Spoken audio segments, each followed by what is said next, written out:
ficou o ponto. Assim, como eles vão estar de fundo, assim, eu vou colocar um ponto. Eu gosto muito de receber esse aqui, ó. Cachaça não vou levar, eu não vou beber. Eu faço esse favor pra você. Cachaça, sim. Onde é que a gente olha, gente? Ali, pode olhar ali. Olha ali. Oi, gente, eu sou o Igor Felipe, estou aqui junto com Zé Dirceu, Carol Proner e Juliane Furno. Apresento o podcast 3x4, um retrato do Brasil, que vai ao ar sempre às sextas-feiras, às 17 horas, nas plataformas de podcast. E a partir dessa semana, o programa também vai ao ar no YouTube. E para inaugurar essa nova fase, a gente vai fazer essa conversa aqui no canal do Brasil de Fato e também dos nossos parceiros. E a gente vai debater aqui um assunto que é bastante recorrente na trajetória de militantes políticos. Desde 2018, com a eleição de Bolsonaro, sentir medo parece ser algo inerente a qualquer brasileiro vivendo sob esse governo, e os medos são muitos e diversos. A estratégia do fascismo, inclusive, é apostar no medo como forma de paralisar qualquer situação e impedir qualquer reação e oposição. Como lidar na política com o medo em tempos de conjunturas tão difíceis, né? Como esse sentimento pode ser um combustível para as ações dos defensores da democracia? É um pouco do que a gente vai falar hoje. Bom, gente, primeiro, antes a gente queria entrar propriamente no nosso tema, a gente queria que vocês falassem um pouco das suas trajetórias políticas e pontuassem talvez aquele momento na qual vocês sentiram mais medo. Juliane, conta pra gente o que te motivou a entrar na vida política, dos movimentos, quando isso aconteceu e de que forma.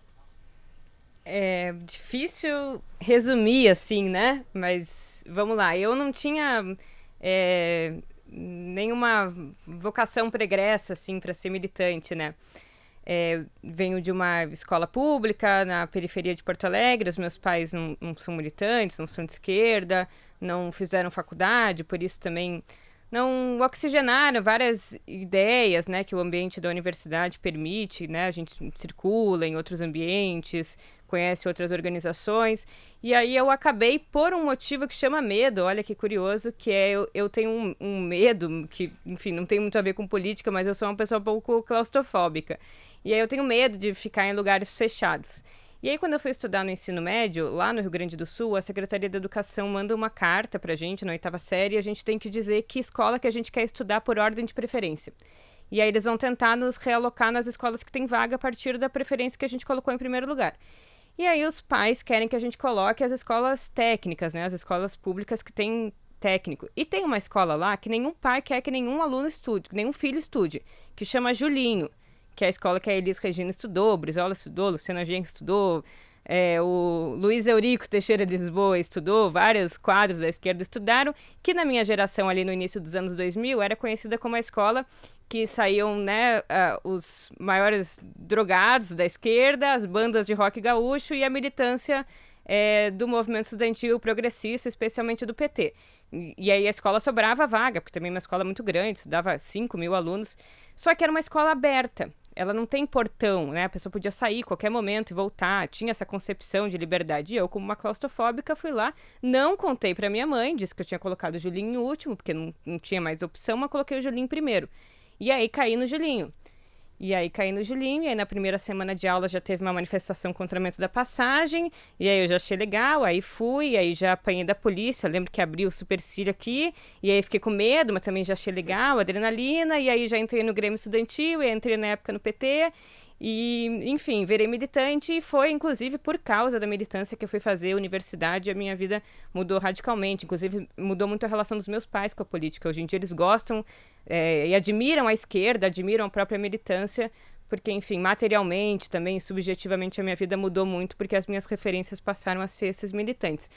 Uma outra coisa que me deu muito medo na militância foi também ter vindo para a capital paulista, né? Eu vim construir o Levante da Juventude logo que nacionalizou, vim assumir um pouco a secretaria aqui no estado de São Paulo.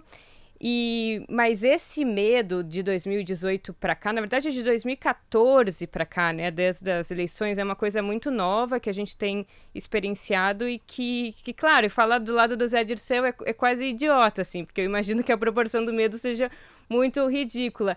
Mas uma coisa, assim, talvez só para exemplificar e já passar. Em 2018, eu sempre, enfim, eu sou uma pessoa que tem muito medo, mas que tenta muito enfrentar ele, se não me resignar. Então, todos os dias eu saía de casa de adesivo, do Haddad e do Lula, né? Mesmo sabendo de toda o medo que eu tinha de sair naquele momento de polarização política. E aí eu trabalhava na CUT na época, eu ia pegar o metrô para ir para o Brás, e aí eu tava de adesivo e eu me segurava naquela grade do metrô que tem um pouco antes de entrar na porta do metrô, porque eu tinha medo que alguém passasse ali e me derrubasse no trilho, assim. Então era um misto de medo com uma vontade de disputar consciências e de mostrar que a gente estava vivo e de ser um pilar da resistência.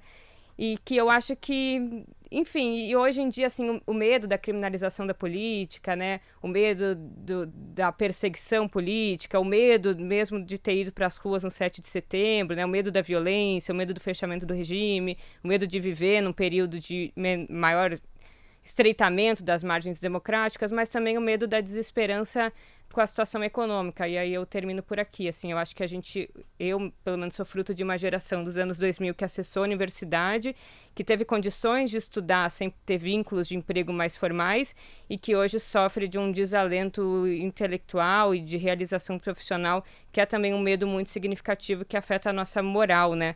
Um medo de não ter realização no mundo, de não ter lugar na vida profissional e também pelas escolhas políticas que a gente fez, que é um medo também que se soma e combina esse medo da política com o medo da nossa geração ter sido sacrificada por esse projeto de desestruturação do Estado. Carol, você que é uma referência aí no mundo jurídico, na BJD, no Prerrogativas, como é que você começou a sua trajetória aí na luta pela democracia? E quando é que Curioso falar de você medo. E quando é que você sentiu medo? Pois é, eu venho de uma família, eu nasci nos anos 70, 74 eu nasci. Então, vamos dizer, quando já adolescente, já vivíamos o processo ali de redemocratização, né, tentativa de pactar aquele pacto concertado ali, né, aquela transição mal feita que nós tivemos, mas que, claro que na minha família, pai petroleiro, né, ele fez engenheiro do petróleo, depois fez concurso para a Petrobras, a vida inteira embarcado em plataforma de petróleo. Nós éramos de uma família de classe média, de Curitiba, meu pai ia e voltava de plataforma de petróleo, embarcando, né? E então nós tínhamos uma situação familiar confortável, mas de classe média. Agora, famílias descendentes de imigrantes europeus, italianos e poloneses do sul, do oeste de Santa Catarina, e famílias do Paraná, de outras cidades, e também sediadas em Curitiba, no bairro polonês do Abranches. Então, ali é uma mistura de uma migração já marcada pelo medo das levas migratórias. A desconfiança, o reacionarismo e a mistificação conservadora da linha da Igreja Católica, mais dogmática, que era bem visível no meu avô, né? Uma figura patriarcal muito autoritária na família. Uma linha dessa família polonesa rompe com esse patriarcalismo e participa dos movimentos sociais de base dos anos 70, 80, principalmente as pastorais da terra e o MST. A minha tia Sofia, que é a matriarca da família, é a irmã mais velha e que traz toda uma linha de esquerda dentro da família. Mas a ficha para mim caiu mesmo quando eu entrei na faculdade de Direito. Comecei a ter aula, por sorte, com alguns professores que professavam o direito alternativo e discutíamos os vícios de origem ali da formação jurídica, os vícios de classe, os problemas da transição do sistema de justiça da ditadura para a democracia e os problemas ali da formação jurídica, do ensino jurídico. Então a gente estudava o direito como instrumento de emancipação social e política. Michel Miai na França, Oscar Correias no México com a UNAM e pensamento crítico, a teoria crítica do direito, né? E aqui no Brasil, o José Geraldo de Souza Júnior, o direito achado na rua, está aí até hoje, né? E a principal influência da UNB, nosso querido José Geraldo, eu tenho trabalho com ele essa semana, inclusive, a gente continua ativo no pensamento pensamento crítico, jurídico, que vai se adaptando a novos desafios, né? E principalmente Joaquim Herrera Flores, que é um filósofo espanhol, ele faleceu muito cedo, mas deixou um legado de pensamento crítico organizado metodologicamente, que nos dá uma condição de estruturar cursos de formação de pensamento crítico. Então, minha trajetória é muito estrito sensu, cursos de pós-graduação, mestrado, doutorado. Até hoje eu dirijo há mais de 10 anos um mestrado na Espanha, numa universidade espanhola pública, né? Que é a herança do Herrera Flores. E também pude fazer algumas coisas, é claro que não se compara com o que passou Zé Dirceu e, claro, como disse a Juliane, mas tive a possibilidade de trabalhar como integrante da comissão de anistia durante os governos, do governo Dilma principalmente. Também pude estar na comissão de El Salvador, de Justiça Restaurativa, quer dizer, pôr o direito vamos dizer assim, a serviço de um processo de transição democrática. Isso quando havia democracia. Agora, mais recentemente, já radicada nos Estados Unidos, na UFRJ, no Rio de Janeiro, acho que nós podemos usar essa plataforma acadêmica stricto sensu, mestrado, doutorado, e também os espaços que construímos na fundação de entidades e projetos de reação, né, aos ataques à democracia. Então, daí surge a BJD, a vinculação com o Grupo Prerrogativas, né? O Grupo de Puebla, que é esse grupo de líderes latino-americanos, nós temos um grupo jurídico que se chama CLAJUD, né? É a Escola de Estudos Latino-Americanos e Globais, que é uma tentativa de fazer um meio termo entre academia e política. Então, é isso, quer dizer, a academia, digamos, stricto sensu, ela tem um limite. É importante e funciona muito bem para aprimorar a democracia, mas quando a democracia está em risco, não dá para ter medo. O mundo jurídico é muito medroso, né? Muito conservador. E aí nós temos que tentar puxar o barco para frente, né? Assim, tentar enfrentar e superar esses medos, tentando dar um pouco de exemplo de ativismo dentro da academia, né? Somos criticados por isso, mas acho que é o nosso papel. Zé, você tem uma longa trajetória da luta contra a ditadura, depois da luta pela democracia, depois contra esse Estado policial que se instaura contra os governos progressistas e agora o bolsonarismo, né? Como é que você resumiria a tua trajetória e como é que você vê essa questão do medo, especialmente para quem tá na luta política? Eu tive o privilégio de nascer numa cidade do sul de Minas, Passa Quatro, e numa família. Meu pai era udenista, conservador, católico, e o sócio dele getulista, portanto trabalhista. E moravam, né, em casas germinadas, e a gráfica, a tipografia ao lado. E nessa cidade os padres franceses beterramitas fundaram um colégio em 35, Ginásio São Miguel. De padres de várias nacionalidades, espanhóis, argentino, irlandês, canadense, franceses mais, italianos, mais franceses e italianos. Que eu tive uma formação cultural então muito sólida, porque meu pai tinha biblioteca em casa. Meu pai era gráfico. E eu fui educado no Tesouro da Juventude, que é positivista.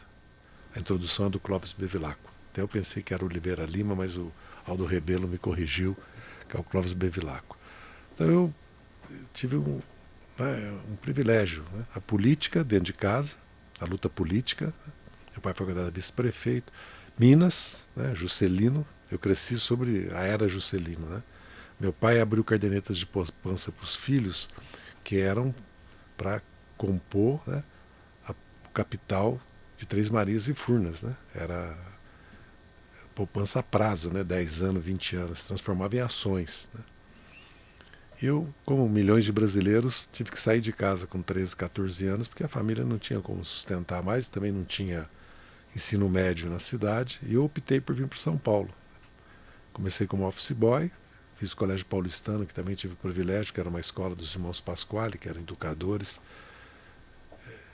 E em São Paulo eu já comecei a me envolver, não com a militância política, mas com os estudos políticos. É engraçado, eu primeiro estudei marxismo antes de entrar para o Partido Comunista, porque na pensão que eu fui morar, uma pensão famosa na Brigadeiro com a Condessa São Joaquim, pensão Condessa, né, levava esse nome, tinha um grupo, do 11 de agosto, aliás, o Celso de Mello morou nessa pensão, o ex-ministro, comigo. E nós formamos um grupo para estudar. O grande sonho meu era ir para a faculdade, né? Eu fui office boy, trabalhei como almoxarifado, arquivista, relações públicas, contabilidade. Depois fui ser assessoria jurídica porque eu entrei para a faculdade de Direito da PUC. Meu sonho era a universidade, foi uma grande decepção. Primeiro que o centro acadêmico estava fechado, associação atlética, era proibido cineclube, teatro, Será que ano? feira, 65. E os alunos sentavam, mulheres separadas de homens, não podiam sentar juntos, eram autoritários. Os professores eram muito reacionários, com exceção do professor Franco Montoro, que era do PDC, era um deputado federal contra a ditadura, mas contra a ditadura mesmo. Franco Montoro era um homem corajoso, depois mostrou no governo, né? Sem ele talvez não tivesse o comício da Sé, a campanha das diretas. E eu comecei a lutar primeiro para acabar com esse autoritarismo, não foi nem questão política. Comecei a misturar as meninas com os meninos, comecei a ir de calça jeans, sapato sem meia, cabelo comprido, né, roupa completamente diferente, né? Virei um pouco assim um personagem, né, porque eu era completamente diferente. E daí comecei a participar do plebiscito contra a Lei Suplicy de Lacerda, que foi reitor da Universidade do Paraná, que só fez uma obra, um busto para ele, que nós derrubamos. Eu falei, vamos derrubar aquele busto, e derrubamos, certo? E ele fez um decreto proibindo, pondo na ilegalidade a UNE, né, as UES e os DCEs. E nós começamos a luta para reabrir o centro acadêmico e lutar também por melhores condições de ensino, biblioteca, ensino prático, melhorar os professores, mudar os currículos. Porque você imaginava, estudava na escola de Direito, que pregava a Constituição, tudo, mas nós estávamos na ditadura, então era uma coisa meia, né? Veio o desemprego, veio o plano Roberto Campos Bulhões, como sempre, austeridade, corte de gastos, privatização, né? E arroxo salarial. Então misturou um pouco a luta estudantil com a luta operária também, e com as classes médias, porque a ditadura nunca teve maioria no Brasil. Eles deram um golpe em minoria, perderam a eleição de 65, fizeram o AI-2, que proibiu a eleição para presidente, governador, prefeito e área de segurança nacional, extinguiram os partidos, impuseram a repressão, censura, mas houve muita luta. E eu cresci nessa luta, eu sou a geração de 60, sou filho da geração, filho da PUC e da geração de 68, que lutou contra a ditadura e fez uma revolução cultural no Brasil. A minha história é a história de milhões de brasileiros que vieram para São Paulo, ou para o Rio, ou para Belo Horizonte, né? Para lutar, para estudar, com sonhos, né, de uma vida. Depois a minha militância foi no PCB, na dissidência, nós rompemos por causa da avaliação do golpe de 64 e também por causa da opção para a luta armada, né? Por causa da Revolução Cubana, da influência da Guerra do Vietnã, da luta pelos direitos civis nos Estados Unidos, pelo levante de maio em Paris e na Europa, se bem que o movimento estudantil brasileiro tem uma história própria, uma luta própria, não é consequência da luta do 1º de maio francês, da geração de 68 francesa. A UNE surge na luta contra o nazifascismo, se consolida na luta pelo petróleo nosso. Depois, na década de 50, veio um seminário sobre a reforma universitária, a greve de um terço de participação nos conselhos universitários de estudantes, né? Eu fui preso no Congresso de Biúna, né? Fui para o México, trocado pelo embaixador americano, com mais 14 presos políticos, presos e presa, que é a Maria Augusta, né? Que era uma companheira. E fui para Cuba e voltei para o Brasil para fazer a resistência à ditadura, em 70, 71, depois de 74 até 79. E participei da fundação do PT, aí a minha história é toda, minha vida está ligada ao PT, né? São 42 anos ligados ao PT. O medo é uma arma, né, poderosa, que foi usada no Brasil pela ditadura militar. E foi usada também pela direita liberal, contra o Lula, que você bem lembrou. O medo de perder a casa, né, o medo de ter invadido seu apartamento, o medo de perder a liberdade, né, o medo do comunismo, né. Eram mentiras construídas, né, e até hoje o medo é uma arma. A arma mais poderosa do Bolsonaro é impor o medo à sociedade, com as suas milícias, né, com o armamentismo, né, e com a violência e com o ódio, né. E nós temos que derrotar sempre o medo pela luta. E mostramos isso dia 7 de setembro. Né. Agora, o medo pessoal é bom que ele exista. Talvez você Cuidado, né? se transforme, né, num irresponsável, num aventureiro, né? Se deixar levar pelo impulso, né? Pela vontade. Eu passei situações na vida, evidentemente, como milhares, milhões de brasileiros, porque não é só a situação que você passa quando você enfrenta uma ditadura, você pega em armas, ou como você vive na clandestinidade. É a insegurança de você ver teus filhos passando fome. É a insegurança de você migrar num caminhão, né? Como milhões de famílias migraram, né? É a insegurança do desemprego, né? Segurança de você não poder dar uma educação para os teus filhos, né? É a insegurança de você perder a liberdade, né? Hoje é muito manipulado a liberdade religiosa, né? É estranho isso, porque o PT é um partido cristão. O PT surgiu, em grande parte, nas comissões, nas pastorais, né? E na Sé. Quando eu cheguei no PT, se rezava antes das reuniões, entendeu? Então é uma mentira que querem vender para a sociedade, que o PT é um partido ateu, que o PT não respeita a religião e a igreja. Da mesma forma que é uma mentira vender para a sociedade, né? Que procuram também, além de explorar essa questão do medo de perder a liberdade religiosa, que o PT é contra a família. Ninguém fez mais pela família que os nossos governos, né? Pelo crescimento do emprego, do salário, da previdência, né? Pelo Bolsa Família, pelo Minha Casa Minha Vida, pelos direitos da mulher, né? Pela defesa da empregada doméstica. Quanto o PT, nossos governos, não fizeram mais que a obrigação, né? Que nós fizemos pela família brasileira. Então esse medo que procuram explorar, que nós somos contra a família, que nós somos contra a religião, certo? Porque a nossa nação é cristã, né? É uma realidade, certo? E também, certo?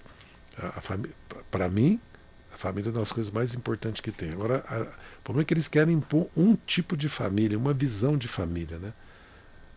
E o próprio presidente que quer impor, né, é um péssimo exemplo. Você percebe? Tem muita hipocrisia nisso, entendeu? Mas eu quero... Esses medos que estão hoje sendo manipulados, né? Quem tirou a liberdade do Brasil foi a ditadura. Você não votava na ditadura. Você não podia ter o sindicato, partido político na ditadura. Aliás, as igrejas evangélicas eram perseguidas. Vamos lembrar isso para os evangélicos. Eram perseguidos na ditadura. Como as religiões afro-brasileiras também eram perseguidas. A ditadura não deu liberdade. Quem deu liberdade de religião para o brasileiro foi a Constituição de 88. Que é o contrário da ditadura militar, que é a democracia. Foi a democracia que deu liberdade religiosa. Agora, não pode uma religião querer fechar a outra. Não pode uma religião se transformar num negócio que explora, né, a fé religiosa do povo. Então, um pouco... Medo eu sempre tive, né? Porque a vida, às vezes, ela é muito ingrata, né? Eu voltei para o Brasil com muita esperança para pegar em armas e lutar contra a ditadura militar. Quando eu fiz o meu primeiro ponto, tive meu primeiro contato com o Antônio Benetasso em São Vicente, nas praias, era muito bucólico, mas o encontro foi trágico. Ele começou a me relatar quantos companheiros tinham sido assassinados na tortura, tinham morrido, vítimas, naqueles últimos 2 meses. Era praticamente todos que eu tinha convivido e vivido desde 65, 66. Então você imagina o medo, né? Por que eu continuei lutando, né? E mesmo agora, essas prisões todas que nós enfrentamos, não foi só eu, o Vacari enfrentou, o Delúbio, o próprio Lula, né? Por que nós continuamos lutando? O que nos leva a lutar, entendeu? Os sonhos, né?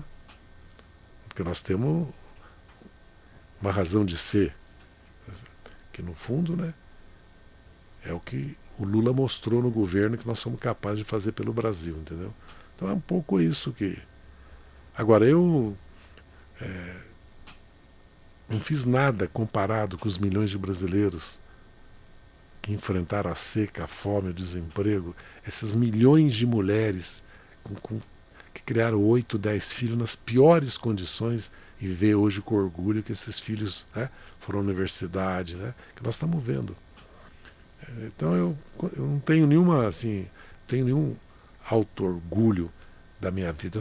Eu acho que eu cumpri minha obrigação, nada mais, e muitas vezes errei muito, né, faltei muito, fiz muito a desejar na minha trajetória política como cidadão, no fundo. Gente, essa foi a estreia do 3x4 no YouTube. A partir dessa semana você vai poder conferir os nossos episódios aqui nessa plataforma. Então fica ligado toda sexta-feira às 17 horas. Então já ativa o sininho aí do canal do Brasil de Fato para acompanhar por aqui. Mas fique esperto também para ouvir em áudio nas plataformas de podcast. Quero agradecer ao nosso time do 3x4, aqui pessoalmente, com o Zé Dirceu e com a Juliane Furno, e com a Carol lá do Rio de Janeiro, por esse bate-papo sobre um tema que mexe com muita gente, com todos nós, que é o medo. Infelizmente, isso anda fazendo parte do dia a dia de todo mundo, mas que com força e perseverança a gente vai conseguir superar essa situação. Até a próxima, gente! Até. Até.